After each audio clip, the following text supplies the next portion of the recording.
बबलू हाथी सुबह सवेरे अकेले वन में टहलने के लिए निकला। वह अपने ही धुन में चला जा रहा था। लगता था उसके दिमाग में कोई उलझन है जिसे वह सुलझाने की कोशिश कर रहा था। सड़क पर आगे बढ़ते ही उसके सामने चीकू खरगोश भागा। बबलू का पैर उसके ऊपर पड़ने ही वाला था कि चीकू जोर से चिल्लाया। उसकी आवाज सुनकर बबलू ने अपना पैर पीछे खींच लिया। कहाँ खोए हो बबलू भाई? कहीं नहीं, बस कुछ ऐसे ही सोच रहा था। किस बारे में? तुम जानकर क्या करोगे? शायद मैं तुम्हारी कुछ मदद कर सकूं। तुम तो जानते हो आजकल वन में कितनी चोरियां हो रही हैं, पर चोर का कोई अता पता ही नहीं है। इस बात को लेकर वन के सारे प्राणी चिंतित थे। वे वहाँ खुद को सुरक्षित महसूस नहीं कर रहे थे।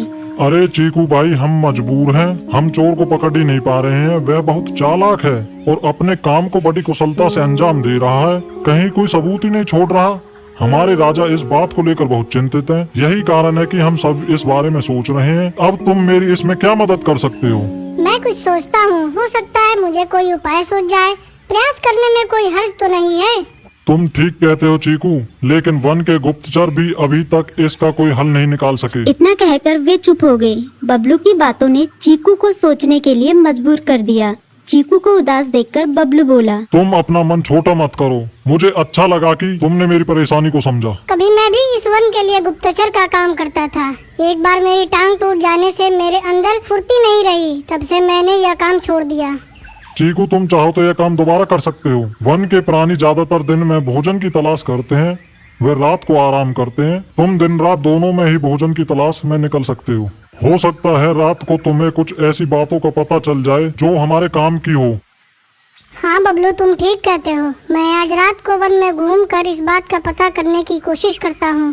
थोड़ी देर बातें करके चीकू अपने बिल की ओर बढ़ गया और बबलू अपने रास्ते चला गया। चीकू के दिमाग में अभी तक बबलू की कही बातें घूम रही थी। उसे समझ नहीं आ रहा था वह बबलू की मदद कैसे करे। दिन भर वह उसी उधेड़-बुन में लगा रहा।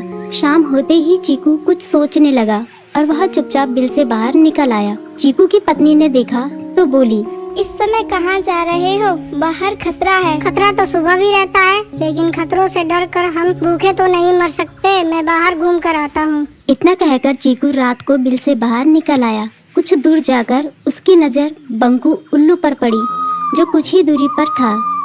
वह पेड़ की डाल पर बैठा अपनी गर्दन चारों तरफ घुमा रहा था। वह तेजी से पेड़ की एक डाल से दूसरी डाल पर उड़ रहा था। बंकू की नजर उस पर नहीं पड़ी थी।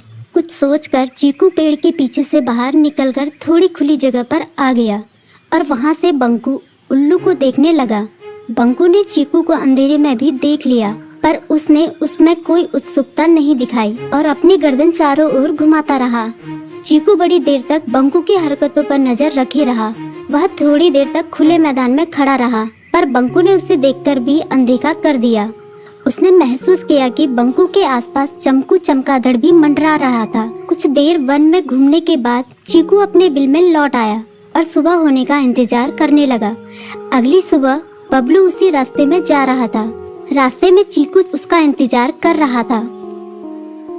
आज बड़ी जल्दी आ गए बबलू। हाँ, आजकल मुझे चिंता की वजह से नींद नहीं आती। कोई नई खबर है क्या? यकीन से तो मैं नहीं कह सकता, पर मैं तुम्हें ऐसे प्राणी का नाम बता सकता हूँ जो शायद चोरों की मदद कर रहा है। कौन है वो?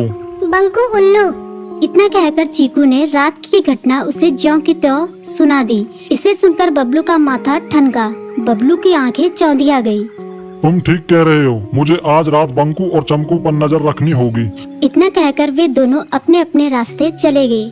बबलू रात को अपने साथियों के साथ बंकू पर नजर गड़ाए रहा। उसकी संदिग्ध गतिविधियों को देखकर बबलू ने उसे उसके साथियों चंकी और संकी लोमड़ के साथ पकड़ लिया। बबलू ने सख्ती से पूछताछ करनी शुरू कर दी। तुम इस समय बंकू चमकू के साथ क्या कर रहे हो? हम चारों दोस्त हैं, इसलिए साथ बैठकर बातें कर रहे हैं।